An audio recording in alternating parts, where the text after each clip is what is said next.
Hi everyone, Steve here.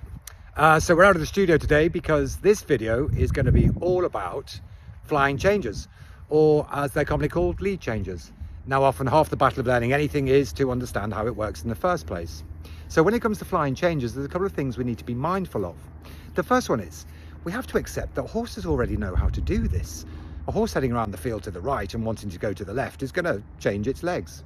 The second thing is we'd need to consider the detrimental effect we have as players when the horse is built with a long neck and a long face for balance, and how much we disturb that balance and distract it from the very thing that we want.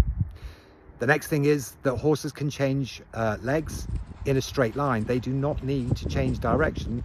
And the final thing is we want to discourage a horse from pulling itself along with its front legs and ideally propel itself from behind.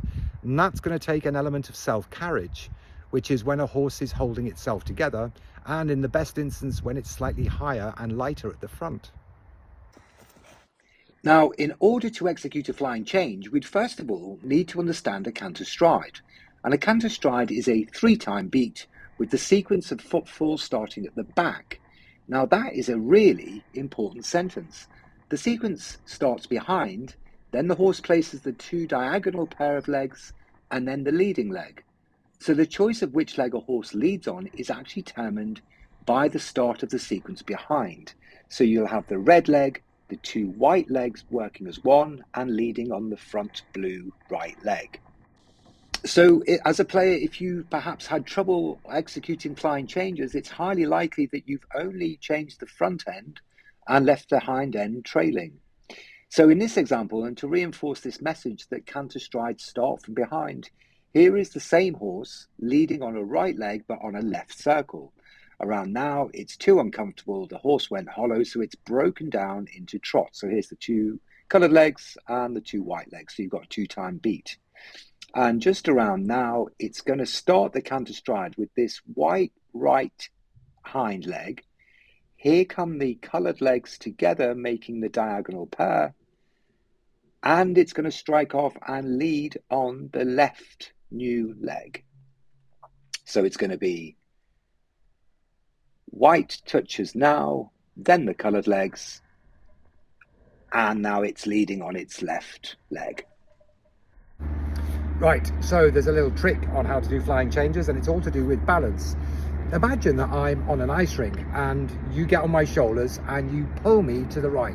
My first instinct is going to be to just stagger with the right legs, but that means I'm going to be pulling myself along with my back legs trailing. But I can take advantage of that fact.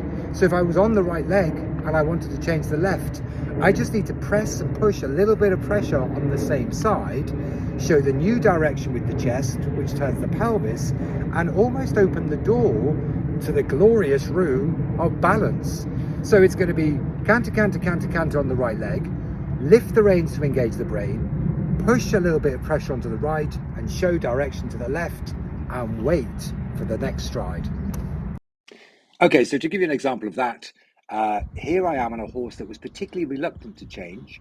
So we're leading on the left leg, and here's the change to the right.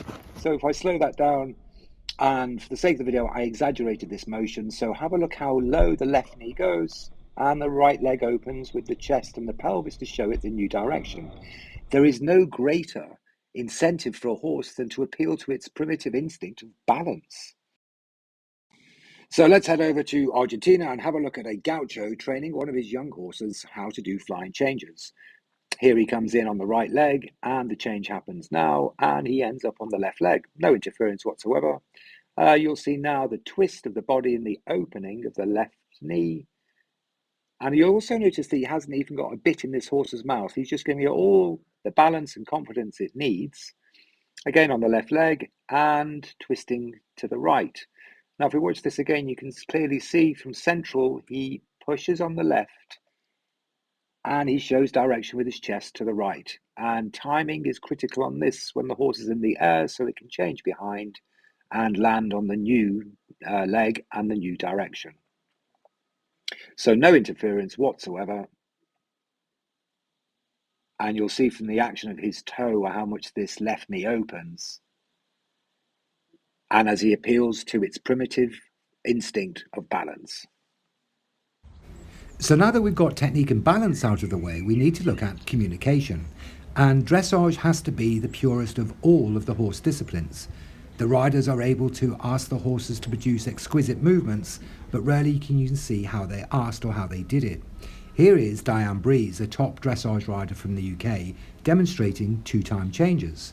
You'll notice that the horse is leading on the right leg, and then she's going to ask for the change, and it leads now on the left leg. One more stride, she'll ask for the right leg, and the change happens behind. So to reaffirm, the horses do not need to change direction.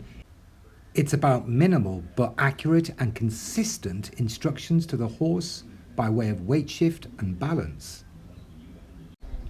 So let's have a look at the same thing in the polo environment.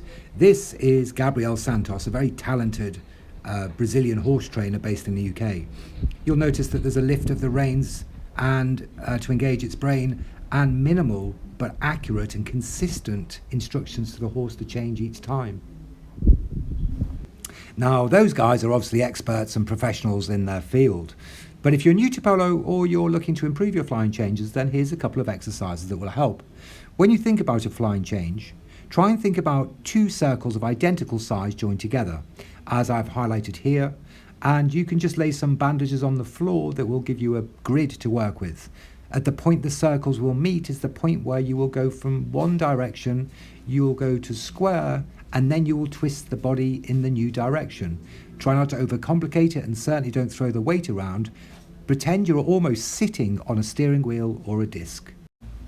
Now, the next thing you can do is reaffirm the lines of communication and teach the horse what each movement from you is asking the horse to do.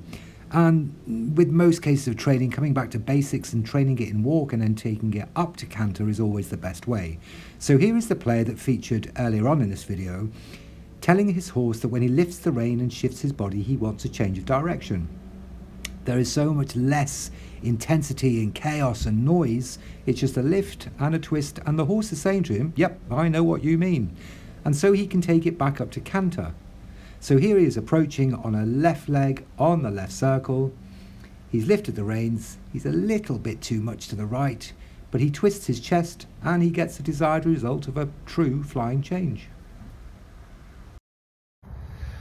Well, I hope that some of that may have helped. And as always, you can join me on my YouTube channel, which is Steve Thompson Polo, or you can hop across to my website, which is www.stevethompsonpolo.com, where you'll find a couple more videos and more helps, tips and advice.